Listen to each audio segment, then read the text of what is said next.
Arabic language, whether you're speaking about classical Arabic or modern Arabic, so dialect-speaking Arabic, is in decline for a lot of young people. I think cultural exchange is like a really big part of this. And I think language is how we culturally exchange. It's September, and we all know that the art season is upon us. And there's so many exhibitions coming up, but I have selected 5 that are like very varied that I think we should all go check out. The way that the exhibitions, they don't just show the art. Like it is kind of like autobiographical. You're kind of going through, like they vary from artist to artist. I have a very personal connection to Oasis. It's when I was living in Jordan. It was one of the very few albums that I had with me. And so I've just always loved them. This has been a very big conversation because the tickets were originally advertised as being around about 100 to 150 pounds. That's like 500 dirhams to 750 dirhams roughly, so expensive. Hi everyone, today we're going to be talking about an Arabic Latin dictionary project by the ruler of Sharjah.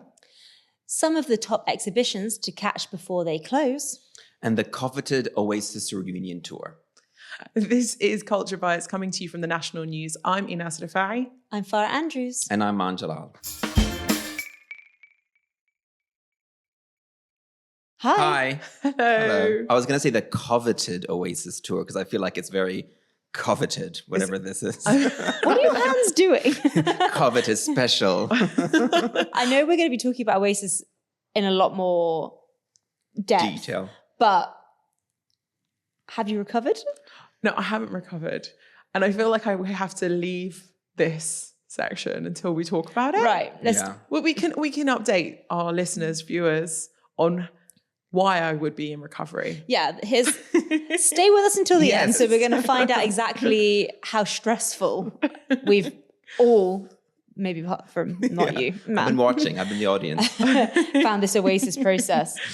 Shall we kick off with some language etymology dictionary corner? Yes. Regional news, sort of.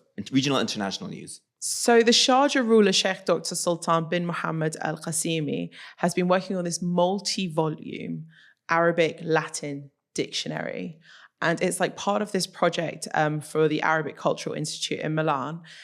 Really interesting to be kind of like, I feel like this is kind of one of those symbolisms, and I know I've said this 1,000 times on this podcast, of the Renaissance, the cultural Renaissance that's happening in the Middle East. This is kind of like giving me like vibes of like the yesteryear when we talk about like all these amazing libraries that existed in the Middle East, whether it's like Alexandria or like when, you know, the Islamic traders would trade books by the weight in gold. We all hear these kind of stories. And now we have something that's like really modern day coming to life, this Arabic Latin dictionary.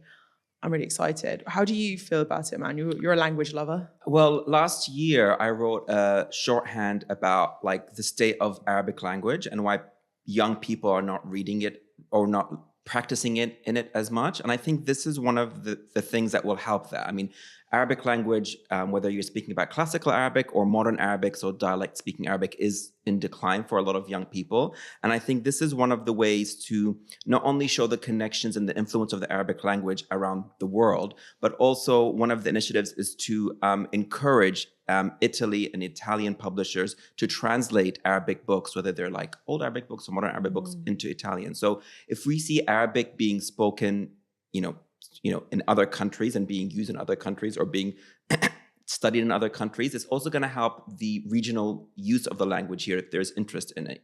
Yeah, I think cultural exchange is like a really big part of this. And I think language is how we culturally exchange. And this is going to be part of that preservation as well. I wanted to ask, I know that you both speak other languages. Now, there was another study that came out this week as well about people speaking other languages and having like a different personality. Do you have a different personality? Do you think you have a different personality in Arabic? I don't know if it's different personality, but I think I'm definitely like more, so cliche, I'm more hot-tempered in Arabic. Like I just want to get to the point quickly. And when I'm really angry or frustrated, I'll automatically switch to Arabic. So, but I don't know, it's not a different personality. It's just more of another part of my actual personality. Is that like a comfort thing? Because what language do you primarily speak at home? With my parents, just Arabic, but with my siblings, English. So it must be that. You're right. Yeah, you're like, switched to Arabic. Yeah. What about you? I speak Spanish. My Spanish is rustier than I would like it to be, but when I am very confident in both, maybe it's the same kind of cliche. I'm probably feistier when I'm like snapping back in Spanish, because it is it is a kind of like hotter, spicier language that you can just kind of like clap back in. Yeah. But yeah, my Spanish at the moment, if anyone tries to have an argument with me in Spanish, I'll be like, lo siento. But like, I understand everything you're saying to me, but I am not feeling confident enough to shout back at you, that's on me. I need to get back to my hottest Spanish. I love that. So Spanish is a Latin language. It is. Which brings us on to, so we were looking for words that maybe we use all the time that kind of bridge this gap between Latin and Arabic. Yeah. And there was one, Maan. Yes. So dinar in Arabic, which is basically a currency. We use it in Iraq, but it's well known all over the Arab world. And Jordan. And Jordan. Dinar means like dirham or dollar. Mm-hmm. And in Spanish, it's denarius, right? Dinero. But in Latin, it's denarius. So that's the kind of like root word. And obviously in Spanish, Spanish is a Latin language, as you said, Enas. And so like so much of like the etymology of all of those, like such a huge chunk of the language has its kind of like deep roots in Latin. I will confess to, if there was any kind of like Spanish language and kind of etymology, like now I find it so interesting. But when I was studying, when I was at university, I was like, no, not interested. Like the same way as I like English, because I did English literature and Hispanic studies. Oh. And so I was like, no, not interested in the etymology side of it. Don't give me the language side. I'm going to literally learn the language, using the language. And then I exclusively studied like culture. So it was Spanish literature, Spanish film. That's all I put my time into. But that's the way you should do it when you're learning a language. Honestly, I think because in Arabic, we learn the etymology and the grammatical words, grammatical rules first, and it kind of it's very heavy. But I think the way that is how people should learn. We also definitely, like, my learning of Spanish was very tables, because this is probably quite boring, but Spanish language is pretty regular. Like you have there's basically like a rule for everything, and we very much learned it that way. Yeah, so it's like that. Maybe this is when I was studying Spanish, I spent a year in Spain. Mm-hmm. Yeah, guys, the year abroad. I'm that cliche. And when I was filling in the forms for where I want to go, I narrowed it down to Barcelona or Granada. And I was like, Barcelona would be a lot of fun, very cool city. Of course, I'd have a good time living in Barcelona. Mm-hmm. And then I was like, I don't speak Catalan. So I was like, okay, well, if I'm going to carry on with Castellano Spanish, I'm going to go somewhere that speaks that primarily. And so then I was like, Granada. Okay, I really want to go to Granada. I'd read that it was a very fun student city. It was very affordable to live there. And the nightlife was fun. And I was like, that's not enough to put on an application form. And then I was like, okay, well, I've spent most of my life living in the Middle East. And there's a very strong Arabic cultural influence in Granada and the south of Spain in general, and Andalusia, but particularly in Granada, there's the Alhambra Palace. Is the Arabic influences are so prevalent. So I wrote this whole essay about how I was going to go to Granada and relearn Arabic, and I did not. I went to Granada and I learned a lot more Spanish, but I really socialized in Spanish is what I did. I didn't know that's where you were. That's where my sister lives. That's where she lives Granada. Now. Yeah. It's it's the most beautiful place in Europe, in my opinion. And look at this. Look how the languages are bringing cultures together. Yes. And we're just all learning from each other. Spanish has a lot of Arabic influences. It definitely does. And we had loads of words. And I think my favorite one that you mentioned when we were talking before the show was makhadda. Yes. Which is the word for pillow. Pillow in English. Oh, English pillow, makhadda in Arabic, and then al-muhadda. Yeah, in Spanish. This is where past Farah could have learned a lot more at school or listened better, because I'm genuinely interested in kind of like, right, which words have Arabic roots, which words have Latin roots? And because there is definitely like a crossover throughout. So like we have like money with its Latin root that has come over to this region. But if it would be interesting to know if pillow has its Latin or Arabic root, which came first? The Arabic or the Latin? Super interesting, because I'm thinking as well, like I studied Arabic at university, and we all learned that like real Arabic words have a 3-letter root. Yes, exactly. So makhadda, I can't think of like what the 3-letter root would be. So does that maybe mean it it's came the other way Latin? around. Well, for example, el zaytun, which means olive, which is the same thing as zaytuna in Spanish. Aceituna, yeah. Yeah. So in Arabic, I know, because it's one of the Arabic words that I did for our Arabic Word of the Week series. It is actually an Arabic word, and the 3 letters is zeen, ya, and teen. So yeah, so zayt. So which comes from oil. So that I know, for example, is an Arabic root. But then you think, well, how did it then become a Spanish word? Or, so it's that. That link makes as sense, well. because it's about like, then if we think about the kind of like very Arabic presence in Spain was in the kind of like 12th, 13th, 14th centuries. Yeah, and then it's kind of like trade routes, and what are they trading? Definitely olives and oil and spices. And so that's like a kind of very key presence in that part of Spain. And like the south of Spain was the part of Spain that remained had like Arabic rule for the longest. And before it's like the reconquest and the conquest, like I know the words in Spanish, but it's like depending on who you're talking to, if it's a conquest or a reconquest, of like which version of history you're looking at. So I love this about history. And about language, like that's where they intersect. Like the more you learn about language, you actually end up saying what you're saying, which is you learn about the history of a region and why people use certain words. And not to go too far off, but when I think about the article I wrote 2 weeks ago about the cool words Gen Z people are using, like that article. I love it.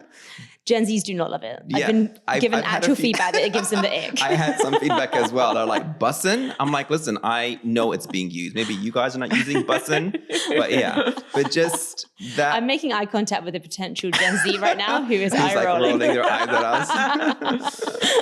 But like, I was thinking when I was writing the article that in 50, 60 years from now, people like look at these words, it's saying a lot about culture right now. And if these words are still going to be used in 60 years time, like that'll be interesting. So a lot of the words that we're using now in Arabic and in Spanish, or I even think about Harry Potter, right? So all of the spells in Harry Potter, Expelliarmus, they're all originally like Latin words that J.K. Rowling took Latin words and made them kind of cool and made Latin kind of cool again. So what you're saying is that in like 50, 60 years time, your story might be used as like a very historical document, documenting exactly what we're saying in 2024.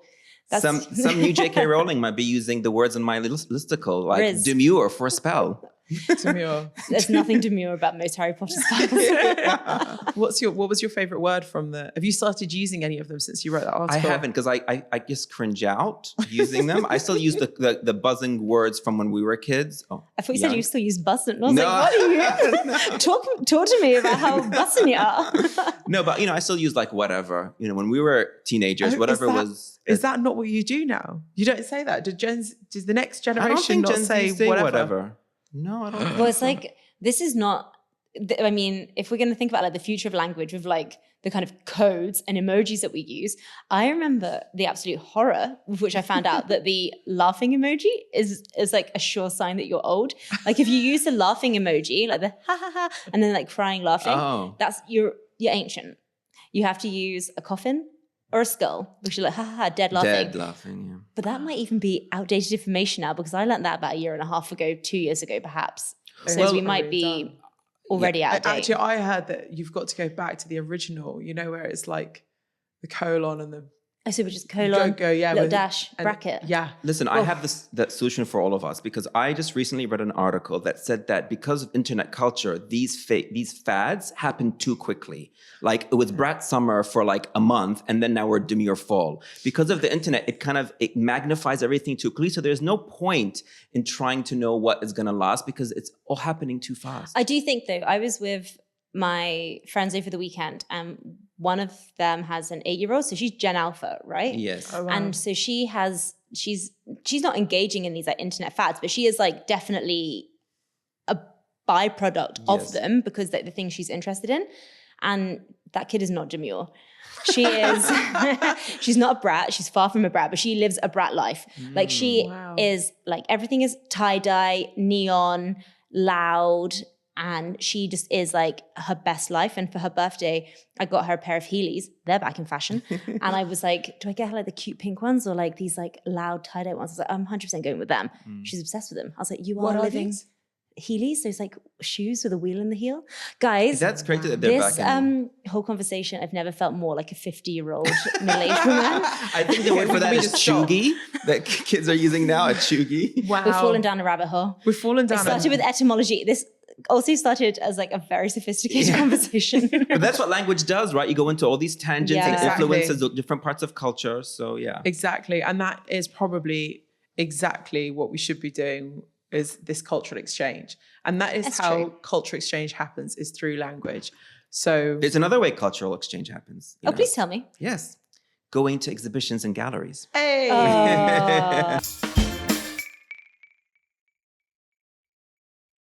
I'm really excited for this. I did no research for this part, I'm not gonna lie. I'm It's very okay. just give me all the knowledge. I can be your You're guide. carrying this whole podcast on your back now. That's Run fine. us through it. My shoulders are not wide, but they're strong. So I need to go to the gym. But it's September, and we all know that the art season is upon us. And there's so many exhibitions coming up. But I have selected 5 that are like very varied that I think we should all go check out. Mm-hmm. And feel free to interrupt me if you have, any questions or queries or anything So you this is want to kind add of on. pan UAE key exhibitions. Actually, they're Are they all in Dubai? they're all in Dubai for now. For now. So we'll be doing this regularly, I think. So every now and then we'll say what exhibitions everyone should check out.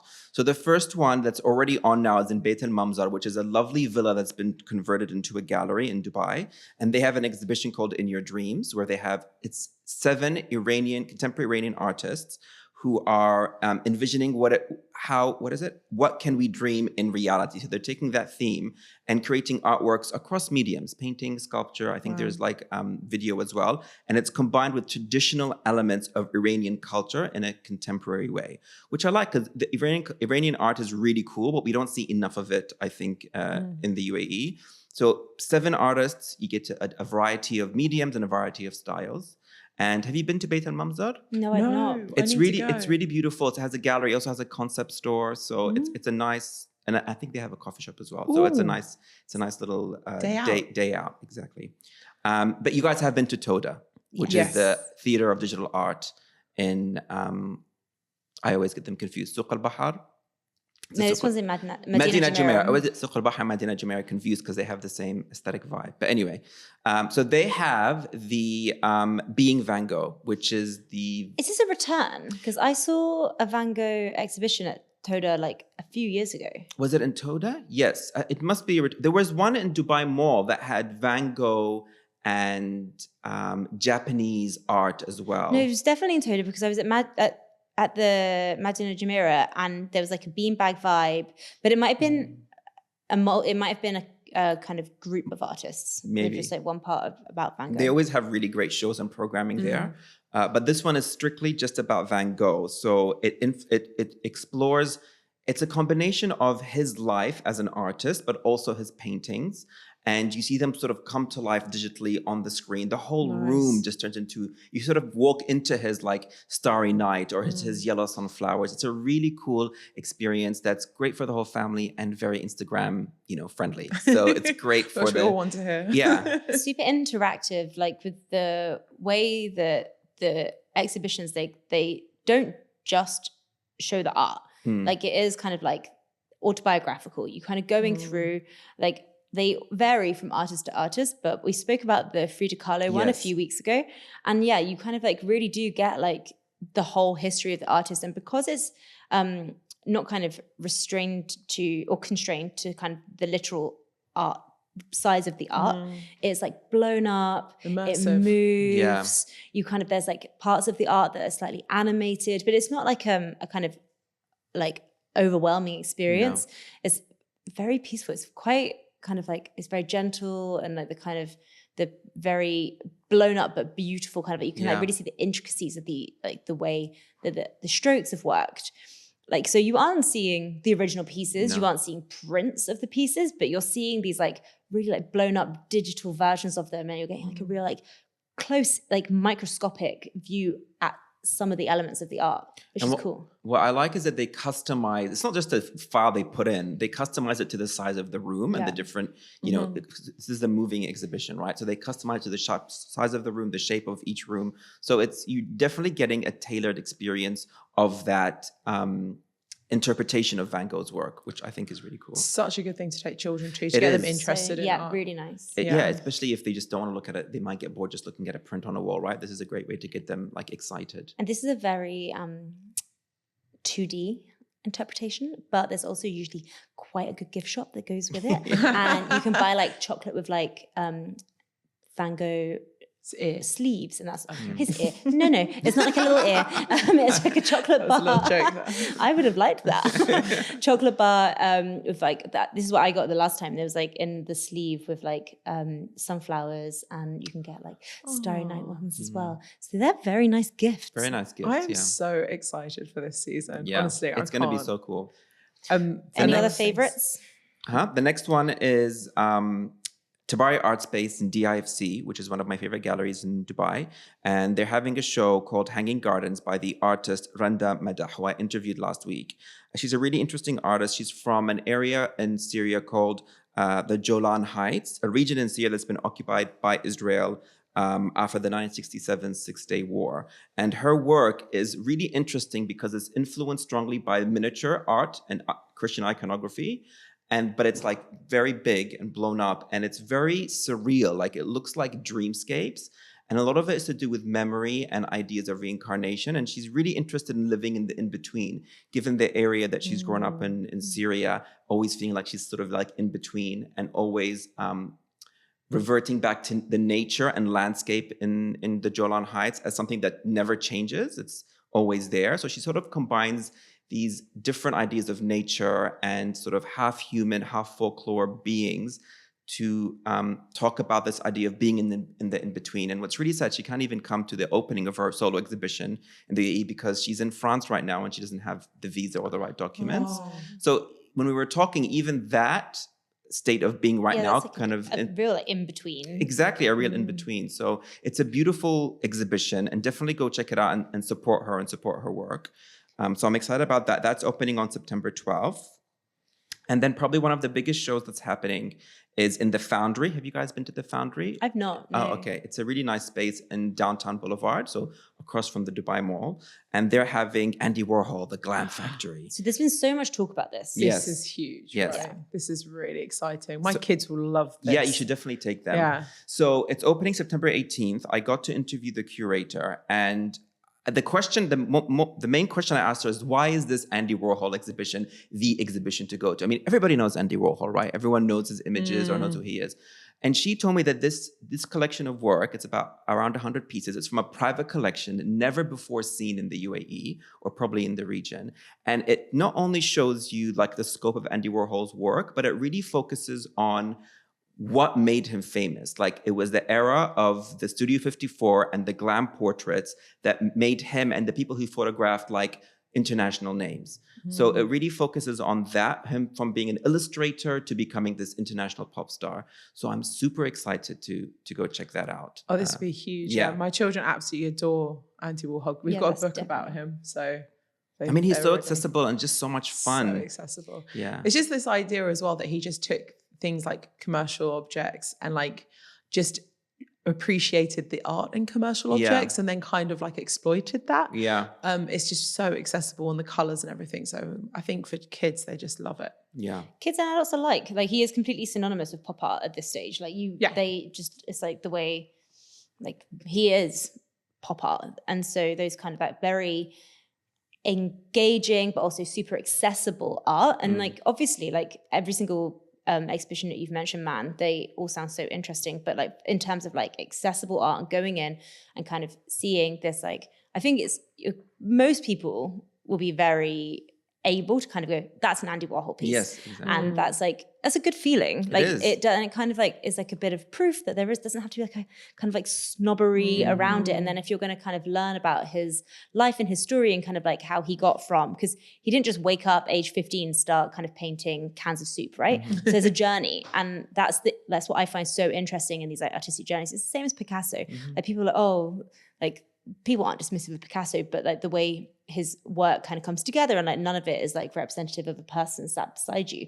But his sketches, he is like a scientifically accurate drawer. And that's kind of like, so that journey from how he went from kind of like almost writing, like drawing kind of like those like breakdowns of like biology to what we now know as like the pioneer of Cubism is so interesting to me. So I think like language, it's all these journeys of artists show like what's also happening in culture at that time, like why Andy Warhol was taking photographs and creating these silk screen prints of these people. It's because he was trying to say something about culture and what was happening. So one more exhibition I want to talk to you guys about, which has a link to Dubai, is at the Third Line Gallery in El Circal Avenue. It's by the artist Vian Sorra, and the show is called House of Pearls. She's an Iraqi artist who left Iraq, I think, after the last war and was in Dubai for a while and under refugee status before she moved to the US. And her show is her first, I think, solo exhibition in the UAE. And she explores the metaphor of pearls as something that sort of, because you know how pearls are made in the oyster, grain of sand, and it changes. So she's looking at that transition, whether it's influence from culture or life and how that sort of changes who you are. But what's interesting is when you look at her work, it looks nothing like what you would think someone who's influenced by pearls is. It's very bright, it's very painterly, it's kind of aquatic. So it's really interesting reading what her work is about and then actually seeing it. And that show opens on the 31st of October. That's super interesting. I'm definitely going to go check that out. Yeah. Okay, I don't know anything about this. Tell me. Are you okay? Okay, so I know at the beginning of the show, I've got tickets to Oasis. You're an I feel like Oasis. she's 100% stole the show because so have I, but I'm handling it differently. I mean, you had your Taylor summer. I did. And you are next year just going to become a Gallagher. I've got a Parker jacket already. She's the Gallagher sister. Yeah, I'm there.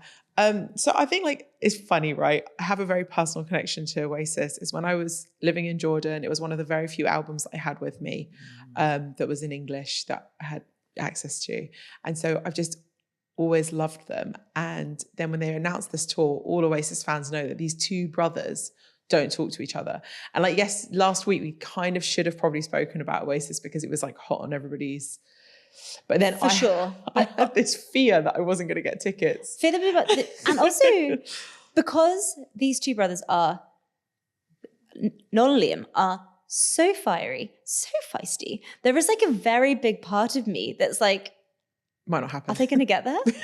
I saw a meme that said while you were waiting for your tickets, the team had the band it made me laugh so much. Yeah. So the queue. Should we talk about the queue? Yeah, we can talk about the queue. How long were you in the queue for? So this is where it gets really bad. I was in the queue for about an hour, but then a friend of mine got in before. Oh, lovely. Well done. Then she bought the tickets, but she's Scottish. So that's why I'm going to see them in Edinburgh. How have we ended up with this? Because I'm going to see them in Wembley. And I was trying, I think I probably would have rather gone to Murrayfield just because I'm lazy and we've got a flat there. So I can, rather than be in. Can I borrow it? Probably. It's during the Fringe, so you need somewhere. Book it soon because you are going to struggle. How long were you waiting for? Well, I was in the queue for a while. And so everything went on sale at 12. And then I mistimed an appointment that was booked. So this is how quickly everything's happened with Oasis. It was announced and it was like, they're on sale on Saturday, boom. And I had a appointment at 12:30 on Saturday that I could not change. And so, that had been in my diary for like maybe a week max.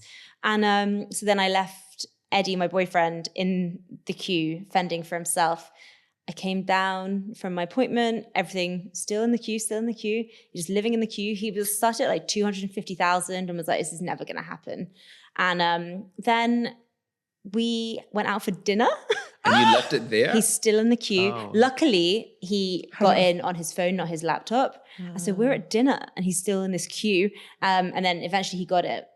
But if you then were within an hour, how much were you? I'm assuming you got standing tickets? Or did you get seats? Standing. How much were the tickets? I don't actually know. I need to message my friend because I was just like, yeah, I'm going to pay you. Because this has been a very big conversation because the tickets were originally advertised as being around about 100 to 150 pounds. That's like 300, 400 dirhams? For 500 dirhams to 750 dirhams, roughly. So expensive, but if people really like Oasis, you're going to pay it.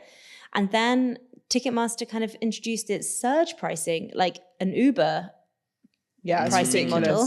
And it's because there's a lot of people interested in this, so they drove up the prices. So there are people like us who have paid more than £300 for the same face value ticket as like people that were paying like £109 for them. So I have a lot of opinions about that because I think it's completely immoral. Yeah, it's very unethical. It was what is happening though, I think, in the music industry, and I think Liam and Noel have spoken about this. People don't buy records the way they used to. So more and more of these artists are forced to go on tour because that is a way of them making money. 100%. Like tours are the way that artists make money in 2024, 25, but the £100 for a ticket is still extremely expensive. It's extremely expensive. And they aren't doing indie kind of 4,000 capacity. These are 80,000 plus capacity. You're going to be at Murrayfield if it's matching Taylor Swift, and Taylor Swift broke the record for the biggest concert ever to happen in Scotland. So that was like 73,000 people. So that's one of the smaller venues that Taylor did. Wembley is 90,000 plus people, and they're doing at least 4 nights there. And there's rumors that it's going to be extended. If it's extended between now and this podcast going out, then updated us. They might add a couple more dates. Correct me if I'm wrong, but didn't something similar happen with Taylor Swift tickets where they hiked the prices up or something? No, that's on resale. Oh, so okay. The artist has to opt in for the surge pricing, which is everyone's kind of like, this is very un-Oasis mantra, like working class heroes. Yeah, exactly. And I also saw a tweet from Liam that was like, there's a lot of expletives, so I can't read it out, but it was kind of like basically like, who's paying $350 to go watch Noel in America? Come on, this is absurd. And that was in I think in 2017. It's like, Liam, that's not aged well. Because he was not complimentary about that as a decision. But you're excited about it. I'm very really excited about it. I think it was such a moment in my childhood. And I was talking to a really dear friend of mine who now lives in Italy. And she said that, she was just so excited that they were back together again, and it just brought back all these. We haven't actually memories. seen them back together though. Yeah, we haven't seen them back together. We haven't seen them in the same room. Even the picture isn't them actually together. It's have they been in the same room photoshopped. yet? No one knows.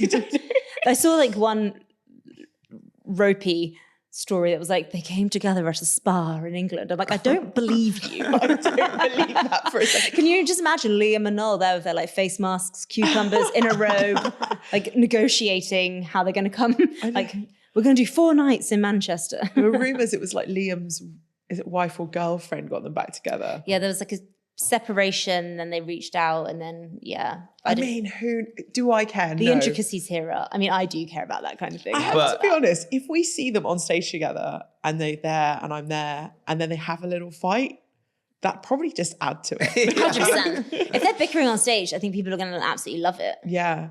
But when the news hit, everybody was tweeting about it. It was all you could see on Twitter, and everyone's talking about it. Sky News, I thought was quite impressive, had a whole part of their website, of their homepage dedicated to the block. The block dedicated to Oasis coming back. I think for Brits, this is a real cultural moment. Because you don't know if they're going to break up again after this. This might be the only time you get to see them live on stage together. Guys, we don't even know if this is going to happen. Let's just be very hopeful that we get there. Yeah. The other thing that's I was listening to Radio 1, the very Brit-centric, but BBC Radio 1 yesterday morning. And this made me feel better because it was basically all the DJs were like, they would talk about the queue, they would talk about the queue. They are like some of the main entertainment journalists in the UK. Yeah. They have not been given tickets. They all queued like the rest of us. And it's like, okay, so know your place. If you're going to Oasis, you were in a queue. You were in a queue. No one definitely That makes got it in. even more amazing that you guys got tickets. That's really great. Yeah. I feel like I honestly felt like I won the lottery. I'm really, really thankful to Ashley. Thank you, Ashley. I hope you're listening, watching. So the shows are next year, right? Around this time next year? Next summer. Yeah, 8th of August. So watch the space, Culture Bites this time next year. You guys can come back and tell us how it was. It'll be Oasis themed for quite some time, I think. Yeah, well, I'm going to team up. So as you said, the timings for the Edinburgh show link with the Fringe, which we spoke about recently on the podcast, which is like this arts and comedy festival that happens in Edinburgh every year. And I'm really hoping to take my children there. So if I can borrow a flat, that'd be great. Yes. I'll get my people to talk to your people. Yeah. And actually, anyone who's listening, if you guys got Oasis tickets, I'm wondering how long it took you guys. So comment below this YouTube video or comment on our Instagram. Yeah, tell us. We want to tell hear us. from you. Yeah, I actually want to know how many people in the UAE are going to be going. There'll be a whole flight of us going. Yeah. If you see people in parkas and bucket hats, then you know where they're off to next summer. Why? Do you want to give us your recommendation for the week? Because I think it's linked. Guess what it is. Guess what it is. Yeah, my recommendation for the week, which is what I've started forcing my children to listen to, is the back catalogue of Oasis. We are learning all the songs as a family. It is an activity we're all doing, we're all taking part in. Are they enjoying it? It's hit and miss. Do you care? Not really. They'll appreciate it. Like, yeah. We were treated the same way by my dad. He had us both listening to Oasis all the time. Like, my brother is one of those very annoying people that can like hear a song and then just play it straight away on guitar. And so Craig was always just like playing Oasis songs when we were younger. Has he got tickets? Oh, don't talk to me about my brother. Yes, he's got tickets. Somehow he had tickets before tickets were on sale, but that's because he is much more connected than I am, apparently. And what is your recommendation, Farah? My recommendation for the week is something that I promised to bring in, but as ever, I remain true to myself and I forgot my prop. It is Bethlehem, a celebration of Palestinian food by Fadi Katan. We haven't spoken that much about cookbooks, which is... No, we haven't actually. One of my favorite genres. I absolutely love them. I sometimes treat them like an actual book. Like I sit down, I like read them front to back because there are usually stories in there, like the pictures in there. That's really cute, Farah. No, you know me. Really... I do. I just sit there and like read them. I'm 100% with you. I love doing that. Like they're often on my coffee table. Oh yeah. Jerusalem is a great one. I very much, and if I like have people coming around, I'll like choose the ones that I think are going to make me look like, you know, she's a highbrow Epicurean. But so Bethlehem is particularly filled with stories. So Fadi Katan has separated the cookbook into 4 seasons. And so there are recipes for each of the seasons. And it's just really nice. And it's kind of, I think that's a very sensible move from him to kind of make sure that people are kind of like checking in all year round. Obviously, I'm very excited about the winter menu because there are lots of very Christmassy dishes that are just so different to like the Christmassy dishes that I would have grown up with in the UK. But they are Christmassy dishes from like the home of Christmas. And I'm definitely going to make a lot of them. But I've started cooking from it recently. The recipes are just gorgeous. The images are even more stunning. And my favorite thing about the cookbook is that there are interviews throughout with people who are connected to the culinary scene in Palestine. Oh, nice. And it's beautiful. So I really, really recommend it. It's been out for a couple of months now, but it is a new book this year. And if you're like me and I've been not cooking as much as I should have been, I've only just started using it. But yeah, definitely buy it. It's lovely. Lovely. My recommendation is for the Lord of the Rings geeks out there, fantasy geeks out there. So it is, in the weekend, Amazon Prime dropped the first 3 episodes of The Rings of Power, which is the series, which is the prequel to The Lord of the Rings. So if you've never seen Lord of the Rings, it's absolutely fine. You can just watch the show. It's set like 700 million years before Lord of the Rings.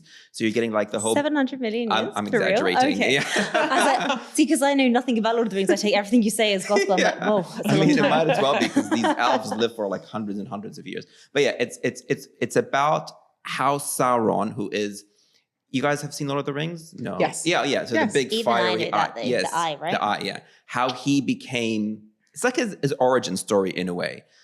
So it's the most expensive series ever made. Wow. And it shows, it's beautiful. It doesn't look like CGI, but it is. It's stunning, wonderful acting, great actors, great story. Like I say, you don't have to be a Lord of the Rings person, just watching it for a good story about what is good, what is evil, because every villain thinks that they are doing something good, which I think is really interesting.